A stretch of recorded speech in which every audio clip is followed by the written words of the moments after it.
What stood out to you about that game? Well, the negative plays, obviously. I think it was a good guy. The third quarter, the negative plays, obviously, you can't win with 9 sacks. That's a pretty obvious statement. But I look at it more as 21-17 in the third quarter. We get stuff in it. We get 2 third and 1 we don't get.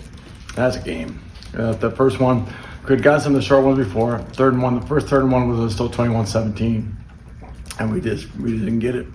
We punted, they scored, and then we drove all the way back down. We tried to take a shot in the next third down and got sacked, and then punted in the end zone, and the game goes from 21-17 to 35-17.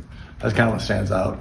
Those 2 critical moments where we've done some pretty good stuff early on those third and shorts, and then once you get behind the sticks on those guys, once you get behind the chains on those guys, that's not a fun group to be behind on. And I thought the kids fought hard. They really did. Just, obviously, I put them in some bad situations. As the game went on, trying to get the ball down the field, but I think it really came down. I felt like that third quarter. I'm like, dang it, especially the second one. Even if we get the second one, I think there was 2 or 3 minutes left, I think. In the third quarter, I think, when we got sacked and punted, they drove down at the end of the quarter. So 28-24 going to the fourth would have been great. When your offensive line has a game like that, do you have to work to restore their confidence, or are they pretty good at kind of resetting on their own? Pretty good resetting. And I think I always look at it like a sack is I always put it on myself, number one. I called it. And then, like I tell the quarterbacks, you got to put it on you, because you're the one who got sacked. And I know it sounds pretty crazy, but that's just the way kind of our mindset is. The quarterback room is you can blame it on, the left tackle, the right guard, the center, whoever it is. I go, I called the play. That's my sack. The quarterback's Jalen's going to say the same thing. I took it. Because it always comes down to, because what happens sometimes is, was it a movement or a twist or something, or did someone get beat, or did we hold on to it too long? And I felt bad, a couple of those holding calls. Sometimes we did a really good job protecting. The longer you hold on to it, the worse it's going to get sooner or later. So I don't think the confidence is that bad at all. I think you look back at the end with guys, just like anything, it's a couple moments here we got fixed, obviously. I put them in some situations, like the play action stuff is tough. But I always say to myself, I said, I go, you guys take it off you. Put it on me. Let's figure this thing out. So I think we'll be fine.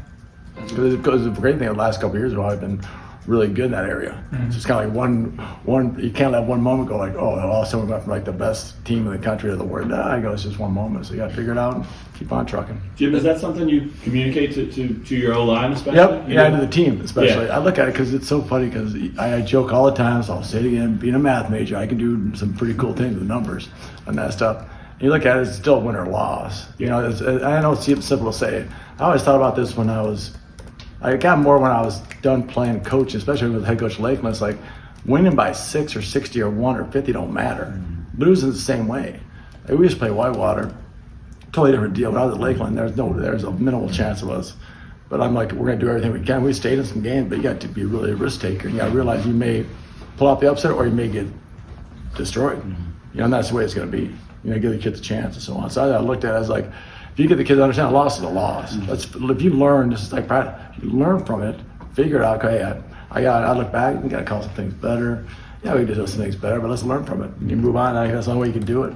Because I said, they're a really good team.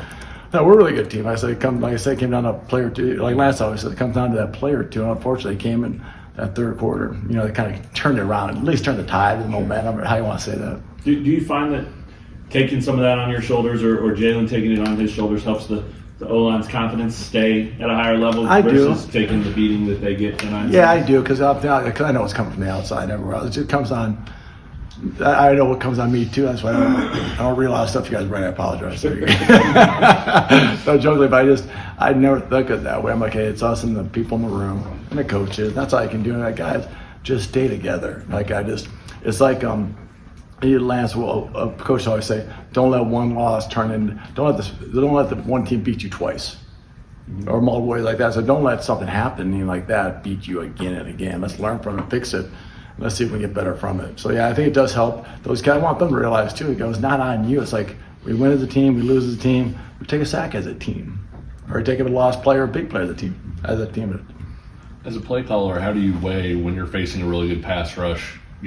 Maybe helping the tackles out with the running back or a tight end versus, hey, we like to throw to those guys. Yeah, no, that's a great question too. Some routes, sometimes it's situations where you're trying to press it or push it, and you want some more pro. The problem is if you're getting pressure with just 3 or 4, they can still drop 7 or 8. That's always the unique part. It's if they're bringing more, sometimes you can pick up your balance in the numbers. So it's a balancing act. You have parts of your game obviously that have chips and bumps, how you want to call them in there. And then some plays you don't hope you get the ball out fast. So it's kind of that fine. I think if I look back, I'm like, yeah, I need to do. As a guy, because there's probably some times you're like, hey, you probably need to run it sometimes. You want to get behind us, run it sometimes to get that thing going, just to not let it tee off, especially at their place. The good thing with that place is being a loud atmosphere. They can give a pretty good jump sometimes off the ball too. Sometimes that home field helps you in those moments and things start going. So it's a great balancing act. I thought, and like I said, the game plan's always mixed in with tons of it. Ever since Andy and I have been together before that, you always got to take care of the quarterback. Try to, and then sometimes it just doesn't work out as you hoped it would. Lance mentioned that you actually ended up getting more, of high shot than you expected in the Tech game. I guess, what value does it provide for you guys now that you have him back in the fold more? And a ton. It does. It's like anytime you have somebody like a one or two that gets back, it helps the whole crew. It's like a trickle down effect or a trickle up effect. I want to say this, like now the other guy can play more too. You get more depth in that position, so it's huge, especially a kid like him who's been around for many years and in a game like this, and he's been there for many years for these games, and I think he's excited to get back at it. And it was really good. I was really surprised how much, pleasantly surprised and pleased. I'm like, oh my gosh, and he still looks great. Obviously, bye week was awesome. We're really excited about that. Very excited. Like you can use him as needed this week? Yes, sir. What's standing out to you about Kansas State on defense? The whole defense. I've always said this. We know the coaching staff really well, obviously. Through our time, through time in Minnesota, and some of those guys were at North Dakota, and Brian Anderson, the running back coach. So those guys are really good coaches. Overall, the whole group is, but the front defense is really good. The front seven stands out, and it has for years. I feel like on the linebacking core is really good. Like just been around, plays really hard. The whole defense plays. I always believed watching them, and it still does, that they play just hard. They're physical. They play hard. They come downhill. They do a good job creating turnovers. And we got to minimize that situation. But I think at the overall, if you had to say what's the, I hate to say strength, what kind of stands out is that front seven stands out, and making plays and being very multiple and versatile. What they do, they have to be very smart too. This is stuff they do. They do a lot of different things up front. We were just talking to DK about this, but what's it like when you have a bye week to prepare for a team that also has a bye week to prepare for you? Yeah, that's interesting. I always think about that too. So I always felt it was the other way around. I don't know. It's good and bad. Bye weeks are awesome. Obviously, you kind of get your refuel the jets and get it going, but also you get to the point of I hate to say over, but you just want to get this thing going.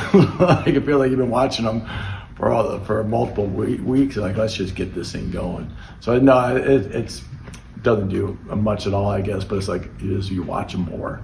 And now you just want to get this thing on and let's go. Jim, you've played 4 times against K-State under Lance here. Obviously, yes. This will be the 5th. And if you look at the box scores, the first 2 pretty lopsided in their advantage run game wise. Yeah. The last 2, you guys either won in the running game or even with them there. Obviously, you had Devin, but do you look back at stats like that and say, man, that's kind of a key to this? No, I think I don't know if you look back and necessarily add up, but you know it happened. Mm-hmm. I guess I know because I remember the 2 years ago it was Cole playing. Mm-hmm. And we had Torrey. We had a multitude of guys playing quarterback and taking snaps and doing option stuff. Knowing in those kind of moments, I guess that one moment was kind of like you hope you needed it a lot just for a young kid playing back there. The young kid's best friend is always going to be the run game, being able to do it. So that was huge. And then the last time, I thought I think you see it going. It keeps ball control. Obviously, it keeps the ball out of their hands, and helps shorten the game, and which is good. Keeps their offense. Their offense is good off the field, which I think was a big thing. But the physicality part, I think this game is always kind of. Every game is important. Lance will always say that too. I 100% agree, 1,000,000%. This game is one. It's a rivalry game. It's a physicality game. I think that always got those guys going too. Yeah, Devin was terrific. But you hope you can do that again. And I think what it also does with teams like this, it hopefully calms down their pass rush and their blitz scheme and so on and so forth. They'll kind of handle that a little bit better. Do you have a general thought process on third and short plays of I want to do this, I want to do that? You talked about the Tech game, but is it just scenario based, or how do you kind of? No, this game it is. You look and see. You have kind of that game was weird. I think we were caught into 6 third and ones or something like that. Kind of crazy. I thought it was something which is kind of a lot. I'm like, holy mackerel, or something like that. But you have 3 or 4, and then you obviously have short yard run game and so on. But you have a mixture of a passes, runs, so on. Each week's different because each team's a little different in what they do. So you do have those. And I said we worked pretty hard. Like I said, we were good early. I was good later. But you work a lot on those. Like today was a third down day for us, and you put your package together. What did Tech do to really limit your guys' ability to get explosive plays? Well, even going into that game, we're getting to home fast helps. I think the DNs, I think the front four. Even going into that game, I'm like, it's going to be a completion game. I don't know if we're going to be able to get. Now we got some side pocket throws. We did get some throws. I think some good throws still, but I knew it was going to be completion. I think he was like 27 and 33. So those games where you weren't going to get. You weren't going to have a lot of time. A few times we tried to take time, ended up not in our favor. So that kind of made you say, hey, let's just keep the chains moving. So sometimes your pass game kind of becomes an extension of your run game. In those type of games, it's kind of an NFL model or style. But watching those games, a lot of times those guys got to get rid of the ball so fast because those guys are coming so fast and getting home. So that's where I kind of looked at it as a completion type game, and hoping to get a couple. And like the touchdowns were great. We're not explosive big plays, but none. It's going to be harder to sit back and they still played zone. They weren't a ton of man. So there weren't a ton of opportunities. So you knew you're going to have to hold out a little longer.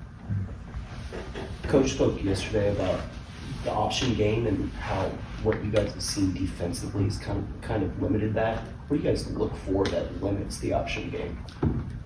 The defensive structure, what they do sometimes defense, how they play their edges, how they play their second, how they play back end, and you kind of look and see if the numbers are in your favor for the option variations a little bit. And if there aren't, you just don't worry about it. It's because obviously they're great things. Obviously, we struggled. I think the last time we ran, we were on the ground, which isn't great. I think it was maybe a Cincinnati game, or one of those guys that wasn't great. So that always puts it back in your mind, going, it's not so good. But I think it needs to be. We need to keep working with it, and not giving up on it, but being able to still use it for sure. But sometimes it's what the teams are doing, being wide edges or different secondary structure, which usually will then give yourself a chance to do something else. Anything else for Coach Zebrowski? All right. Thanks, fellas.